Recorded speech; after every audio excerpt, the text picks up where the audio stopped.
Hey everybody, this is Connie with the Artisan Company. Welcome back to the channel. I hope you're having a fantastic day. Today, I'm kind of undecided about what stone I want to use. I can't decide if I want to do chrysoprase with the beautiful green or apatite with the dark blue. Oh, I can't decide. It's so many choices. Anyway, we'll know when I get over to the desk. So let's go get started. Well, I decided today I was going to do the blue apatite stone. I know I was trying to decide between this one and chrysoprase, but today the blue apatite won out. So, oh my goodness, guys, look at these stones. They are stunning. Oh my goodness. These are 8 millimeter size. They're from Brazil.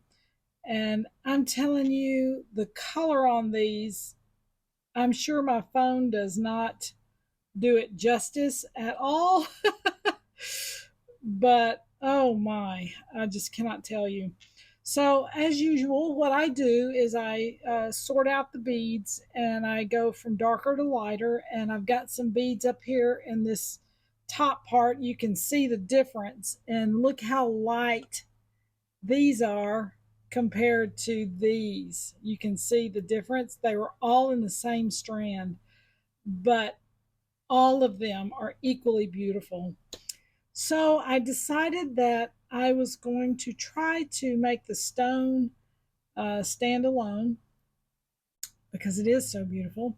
So I'm going to mix it today with some itty bitty tiny um, rhinestone rondelles. And I know a couple of you guys have commented on the rondelles that you love those. I do too. I buy them every time I see them. But these were just beautiful. So these are a 4 millimeter, and I've got those. And then I decided to mix it with some unbelievably beautiful Czechoslovakian cut glass. And it's kind of a rose color. And I had a white glass with this, but it just didn't do it justice. And then when I put the rose colored glass with it, everything started singing. So, anyway, it's very faceted. It's a 7 millimeter. Then I have a couple of finishing beads. I chose copper because I want to pull in the rose here. And then obviously I have my crimps and my crimp covers. Got to have those little guys. And I decided to use the silver clasp here with this, and it's delicate looking, so that's where I'm going. I can't decide if I want it to be a 20 or a 24, so we'll just see when we get started. Okay, so what I've decided to do is I want a block of color in the middle. So I'm going to do, I'm counting in, there were uh, 18 beads in 1, 2, 3, 4, 5, 6, 7, 8, 9, 10, 11, 12, 13, 14, 15, 16, 17, 18. So there's my middle right there. Trying to move these down just a hair. So there's my middle, and what I'm planning on doing is I'm going to start with a rhinestone here in the middle, and then go up about 8 beads with rhinestones on each side. I'm going to start and do this side first. And then I will start with a little bit, after I get to that point, I will start with a little bit of the crystal glass. It's the little crystally glass. Okay, so let's go. All right, so I'm starting with one rhinestone in the middle, very center of the necklace. And then I'm going to alternate. Let me get my hands in here. A piece of the apatite stone with a piece of the rhinestone. And I'm going to go up literally 7 beads with an alternating pattern. because remember, I'm trying to keep the apatite stone as the focal point. I'm not trying to shadow it with anything.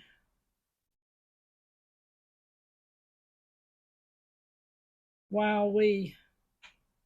Wowee.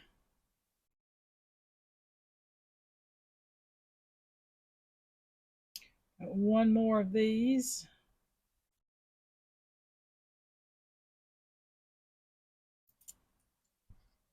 One, two, three, four, five, six, seven. Okay, here's where I'm at. And this is just this one side.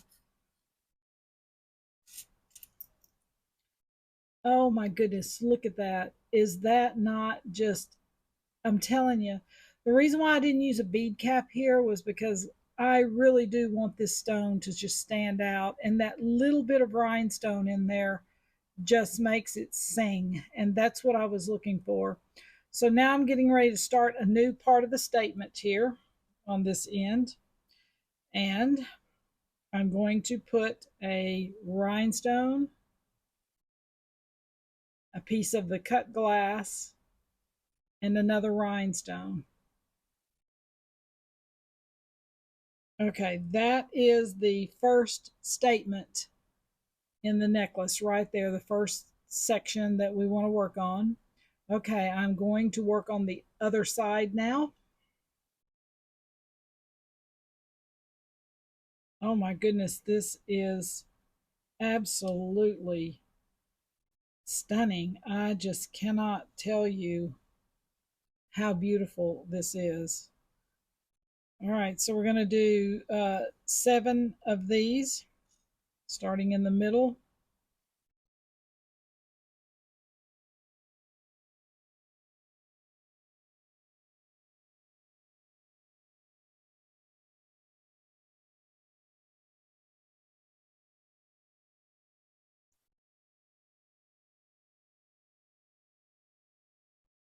When I saw these stones, I absolutely said, I have got to have these. I've got to have these.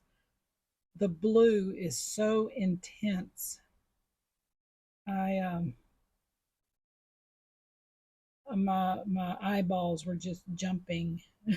All right.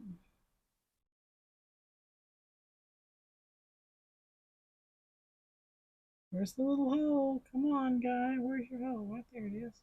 Okay, so 1, 2, 3, 4, 5, 6. One more. And then we'll start the next thought.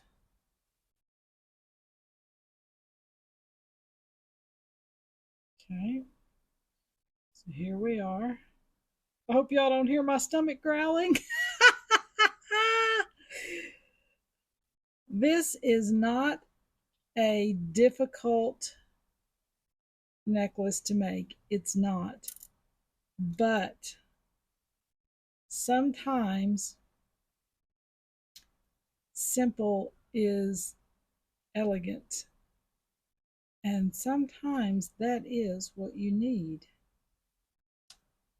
It's just sheer elegance.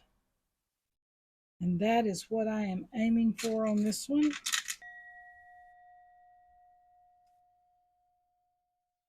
You guys, look at this. Oh my goodness. Look at that. Is that not just, oh, the color is just, woo. Okay, this is our first thought. It's the very center of the necklace, the focal point. So let's get started on the second part. Okay, here is the second part we're getting ready to start on.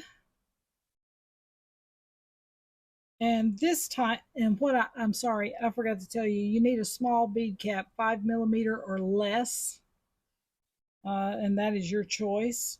Okay, so we're going to do 7 more here, and we're going to flank just the top of each bead with a silver cap, just the top, not both sides. I just want a little bit of an accent. I don't want it to overtake.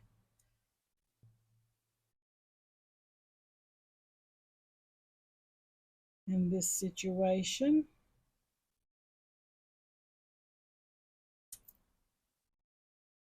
This is just this. I'm telling you, if I can get this one again, I probably will, because it is just, oh my, it is delicious, y'all. It's delicious. I don't know how else to describe it. Um, I had not intended on doing anything with this stone but something just simple. All right, so there's that thought right there. And it continues the slivers of light that you're seeing here with the rhinestones. It continues up here, but not quite as shiny, because once it gets up on the neck, you're not going to see as much of it. So we're going to do, that's why we're doing the bead caps here. All right, I'm going to do this side and then we'll come back. All right, we're up here now on this where we did these last 7 beads right here. So now we're with another piece of cut glass, and what I did with this one is I um, flanked both sides of the glass right there with a bead cap, just to accent that one piece. All right, so now we're going to continue with these 4 beads and continue the same thought with the bead cap just on the top of the stone.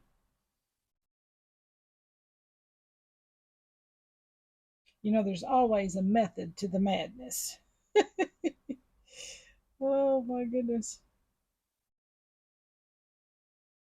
This is just, this is very relaxing because it's not so tedious in its design, but just the simple elegance. Oh my. All right, so here's where we are with that thought. We've got the 4 right there. Okay, I'm going to finish the other side and then I'll be back.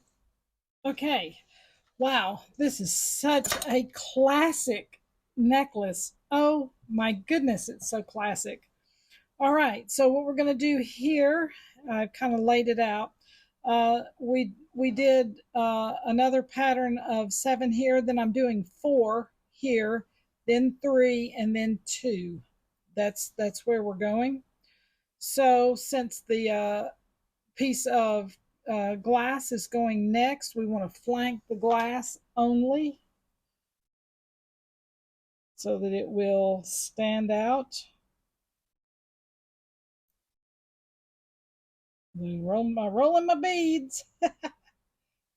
All right, so there's that. It mirrors this one. Then we're going to go to the 3.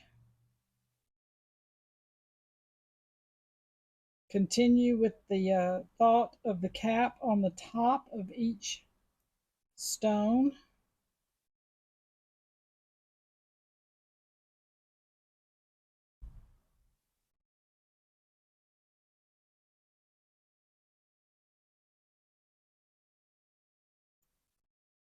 And then we've got one more of those. I'm telling you, this is extremely classic. Oh my goodness. But sometimes, you know what? Classic is exactly what we need. It's like knowing classic people, you know, they're just everything about them's just all that in a bag of chips, you know? All right. So here we have this, and we're at the end right here. And then I am going to stop there for just a second. And I am going to bead this half, and then I'll be back. All righty. We're down to the end. It's going to be closer to a 20-inch rather than a 24. So that's the way it is. I used every bead, and I had to leave out, you know, a couple for earrings if I wanted to go that route, which I probably will. Okay, so we're going to finish off the end here, putting a finishing bead on.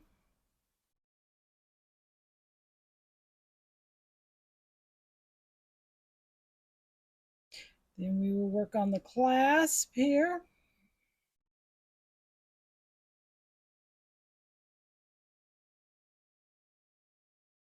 I'm so excited about this, guys. I mean, so excited about this. It's just, it's another one of these stones that, do I keep it or do I put it in the shop? You know, you just, sometimes you just have to. All right, getting ready to put the crimp on. Make sure you leave room for your clasp to have a breath. You don't want it so tight that it can't breathe. All right, hopefully my hands are in the camera. We'll pull it down. I'm going to mash it. If it's a tube crimp, you want to mash it and fold it. I say this every time, but you know what? There's might be somebody new watching for the first time. And yes, I do have some tutorial videos that I think Ken said you could download them um, on all of this little detaily stuff. All right, and then we're going to run the wire back through. And remember, in some of the previous videos, I said be patient if you've got bead caps because you got to get everything lined up before that wire will go back through there. So give yourself a break if it's not happening as fast as you would like it to. Just breathe.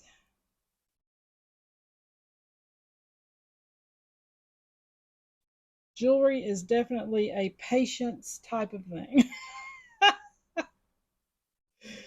Oh, and I'm pulling it like that. All right. And I'm going to try to run it through a few more if I can.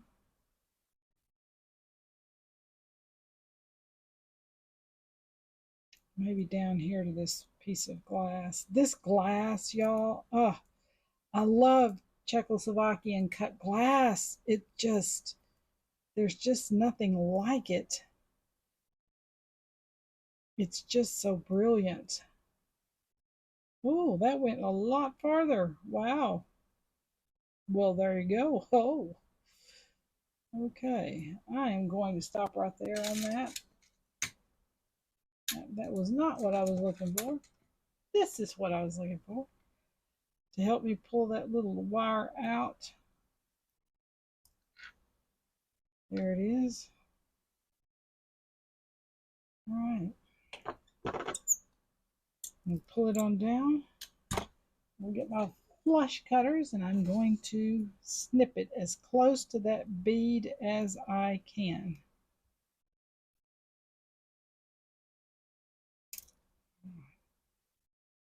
All right. There's one half. Oh, it's so beautiful. So beautiful. All right, I'm going to put this half on and we'll be back. I am putting the last crimp cover on right now. Oh my goodness, y'all. I am so excited about this. Oh my. It is so beautiful, so classic. Oh my. Remember when you're putting your crimp cover on to do it very slowly and very gently and to make sure that you don't have any rough edges. Okay, that one feels pretty good. Oh my goodness, y'all. I am thrilled to the max. Look at this. Oh, wow. Wow, wow, wow. What a classic necklace. Oh, I'm so excited. Okay, so I'm getting ready to do the earrings. So stay tuned. here we go with the earrings. Okay, so since the necklace is such simple elegance and classic, that's the same way we're going with the earrings. You can make these earrings with your eyes closed, as I always say on these. This is where we are headed. Okay, look at these beautiful earrings. Oh my, I left out 2 stones. I didn't want too many. I am going to use these marquee shaped ear wires. You can make those yourself or you can purchase them. I purchased these because I'm not real good at bending wire uniformly at this juncture in my life. But anyway, here is where we are headed. And oh my goodness. So you will need a couple of 30 millimeter marquee shaped ear wires. You will need 2 of whatever stones you're using. You will need 2 not eye pins, head pins, ones with a little flat top on it, 2 of those. You will need 4 5 millimeter bead caps, and these are the same as what I used in the necklace. You will need 2 of these 2 millimeter silver finishing beads and 2 of the copper finishing beads, and they're both 2 millimeter in size. The last thing you will need are these little 3 millimeter crimp covers. They're itty bitty little things, but the cool thing about them is they do not go over the crease in the wire. They're right here. They will not cross over that. So that's what you want. Okay, so here we go. Gonna make this fast. All right, on the bottom of your head pin is that little finishing bead in silver. You're going to put on a bead cap. Put your bead on there like so. Another bead cap. Looks like that. All right, then you want your copper little finishing bead on there like so. Then you are going to cut it. Let me get my eyes here.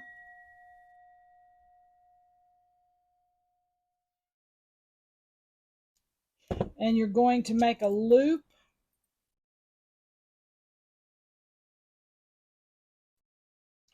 Now, my ear wires are stainless steel, and that's because they won't tarnish that way. These are stainless steel. You can use whatever you want to. If you're using a softer metal, you will be able to open this little loop down here on it and put your bead on. I'm not going to open this because it's pretty strong, so I'm going to connect it like that, and then I'm going to close up my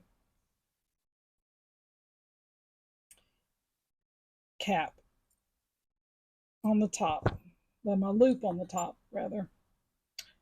Okay, oops, it is closed already, so I'm not going to do that.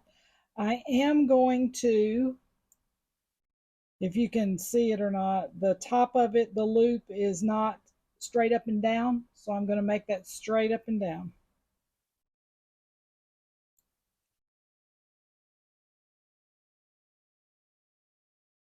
I can get it in there where it will not move. Doesn't take much to do it. You can come back and look. I did it right there. Okay, it is straight up and down. Now at this juncture, you're going to start adding your little 3 millimeter crimp covers. Close it up very, very gently because you don't want to bend them. That one's on. And I'm doing 5. So you'll need a total of 10 of these. I'm sorry I didn't tell you that at the beginning, I don't think.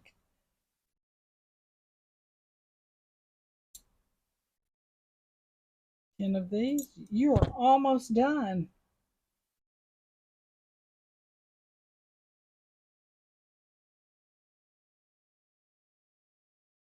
I love these. They are so elegant.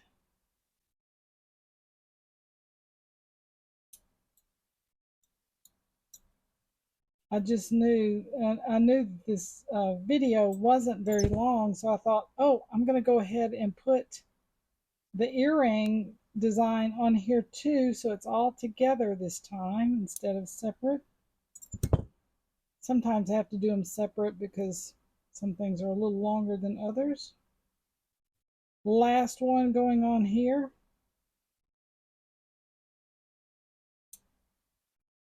Oh my, and there we have it. Oh, you are done, and look at that.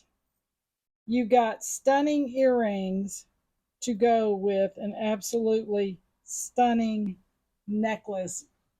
I'm telling you guys, classic, classic, classic. Hope you enjoyed today's tutorial. I will see you guys on the next one. Bye.